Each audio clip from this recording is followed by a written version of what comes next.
Alrighty guys, and welcome back. Today we're going to be looking at the shrine again and why I put this shrine at a mediocre level. It's not really good, but it's not really bad. There are a couple of very hard to understand perks on here, especially one called Futuristic Chase.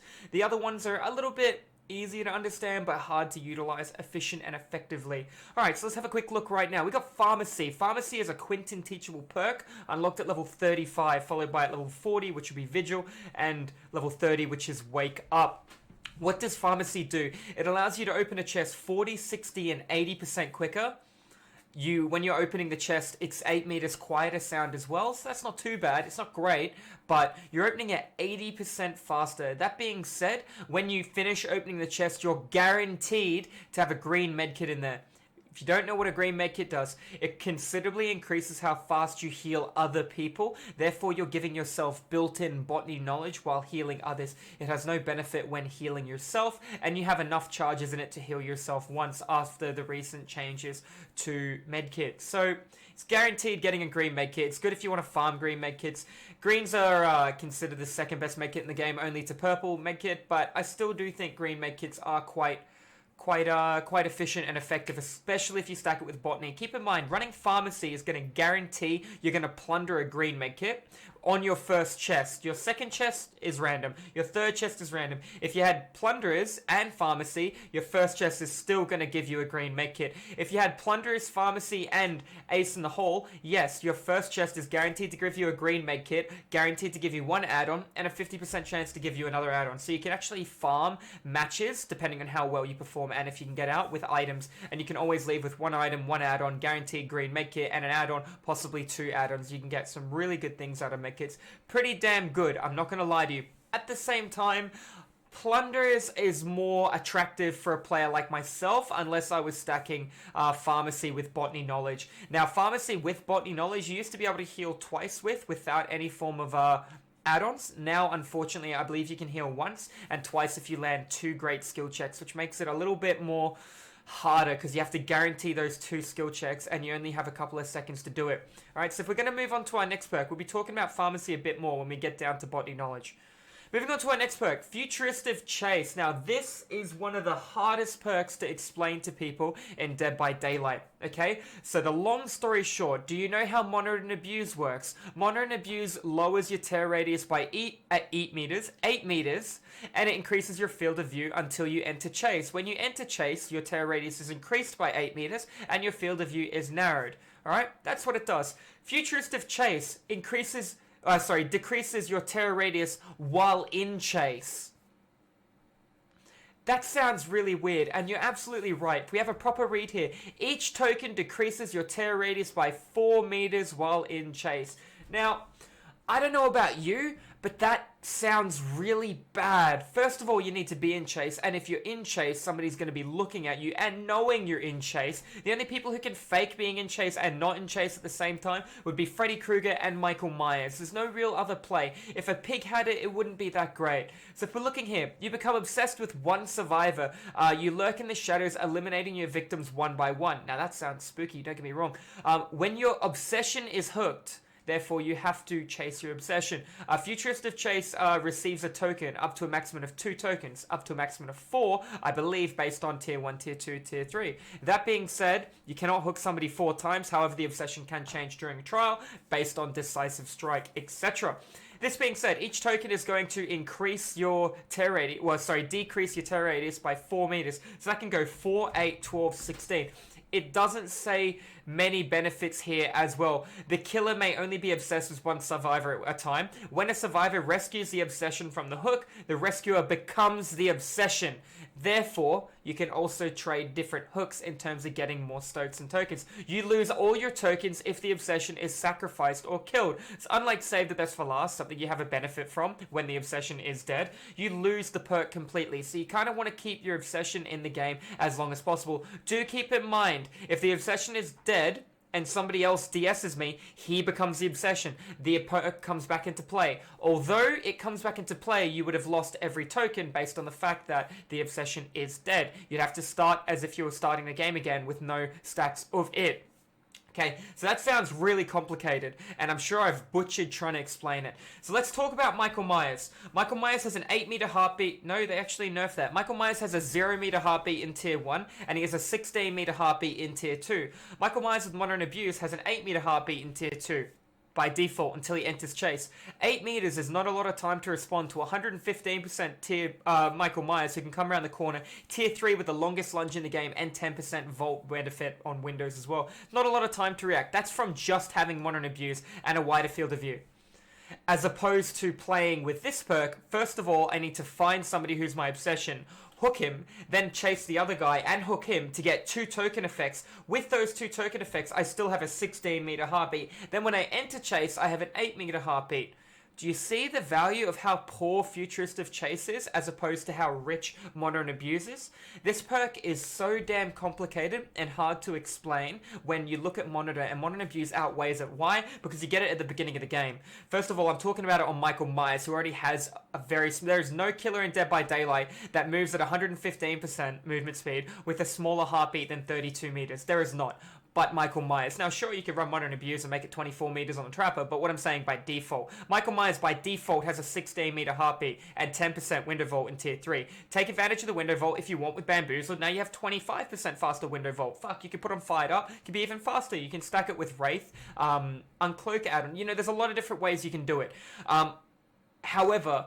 Futurist of Chase, once you have 2 stacks, it's equal to Modern Abuse if you were in chase, so they still get a 16-meter warning that you're coming, so you're losing the whole element of surprise. Why would you run a perk that removes element of surprise like that? The only time this is going to help you is if you have 4 stacks on Michael Myers. You have a 16-meter heartbeat, right? That's 4, 8, 12, 16. You have 4 stacks, you enter chase, you now have a 0-meter heartbeat. You somehow maneuver while in chase and leave chase, because remember, you have to block line of sight for 3 seconds to exit chase. You somehow get out of chase to get around a corner and jump on a guy right beside you. But first of all, you would have had to been close enough to that guy within 16 meters. He would have been able to hear your heartbeat and react to that, and you still have a red stain.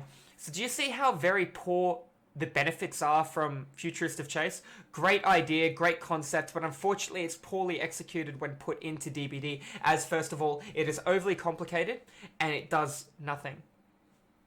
It doesn't really benefit you. It is a poor man's Modern Abuse. I would highly recommend staying away from this perk, even if you don't have Ghostface DLC. I know some people like to collect, but this is what I refer to as poison for your blood web, and once it comes up in your blood web, it's pretty much a dud perk, and that could have been something like Barbecue and Chili. It could have been Thrilling Tremor, Pop Grizzlies, or Discordance. So it could have been a lot of different options that would have helped you, as opposed to a perk that's just going to the end and not going to be used.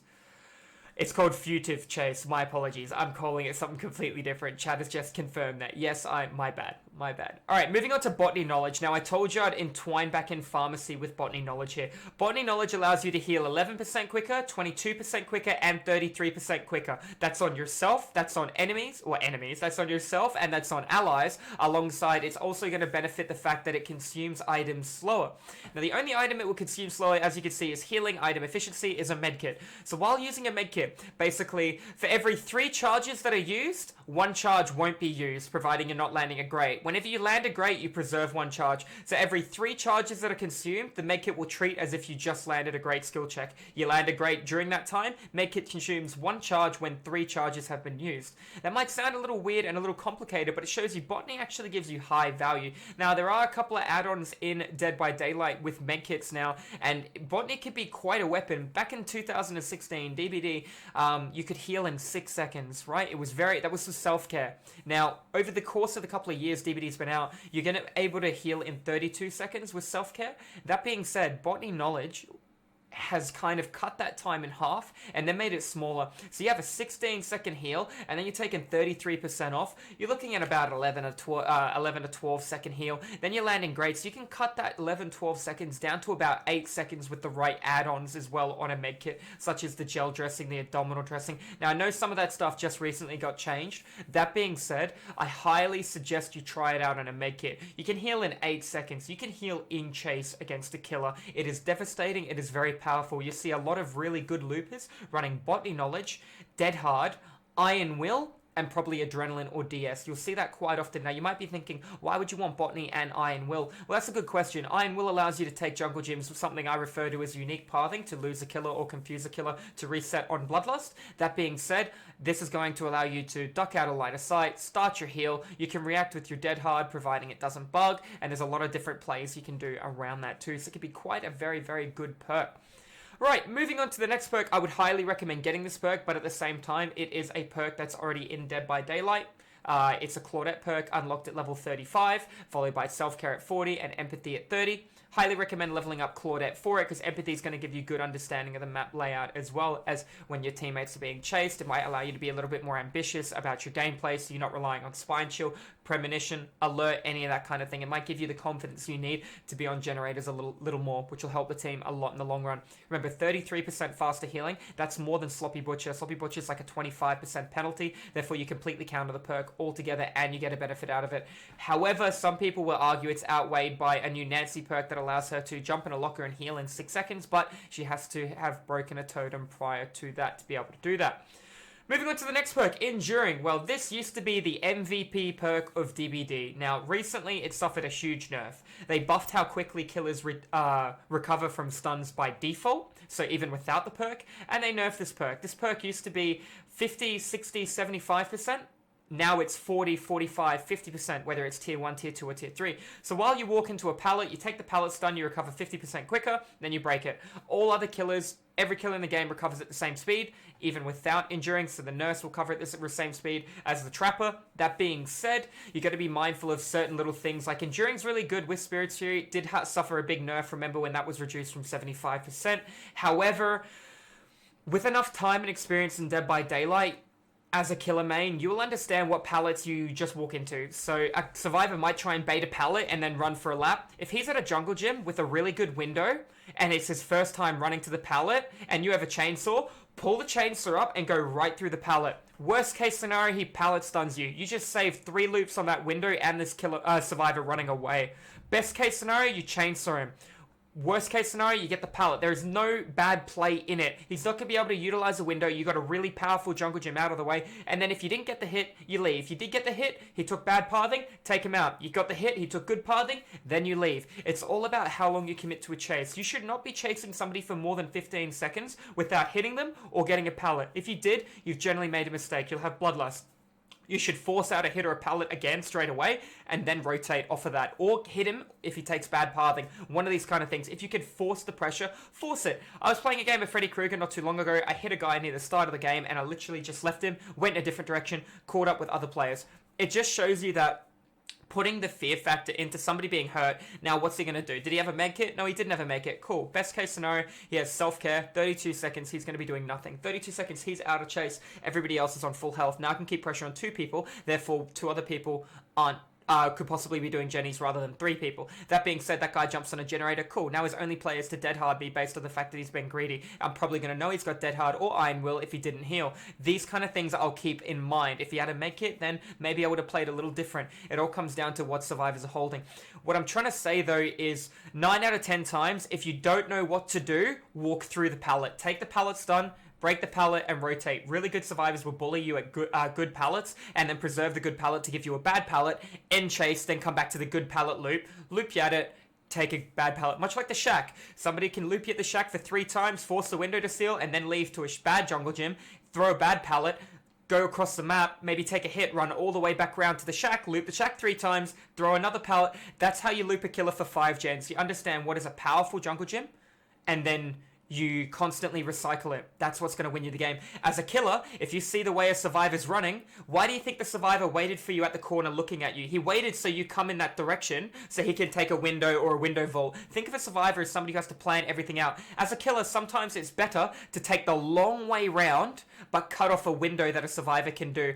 Commonly seen, there will be 2 walls, a pallet, and then a window through it, like 2 jungle gyms right beside each other. Survivor will wait in an area where he wants the killer to come, and then so he can vault the window. go the complete opposite direction. Might take you 1 or 2 additional laps, but you're guaranteed to get the pallet, or you're guaranteed to get the hit, and he's not going to be able to use the window. Just look around, think, what is the survivor thinking while this is currently happening? It'll help you out a lot. All in all, would I buy Enduring? No, I wouldn't. If I was a brand new killer, and I was just playing DBD for the first time, I would play Wraith to understand tracking, and then I'd play Billy when I feel like I knew enough tracking, and I'd run Enduring on him. I'd get Billy up to level 30, unlock it as a teachable. Billy does have 3 pretty nifty teachables, I'm not going to lie, and he works pretty decently with Bitter Murmur and Tinkerer with Enduring at the start of the game for a brand new rank 20 killer. This also being said, I would highly recommend looking at this week's web or this week's shrine and buying nothing, okay? We've got this very complicated Ghostface perk, which doesn't do a lot. We have a Quinton perk here, which allows you to farm green medkits.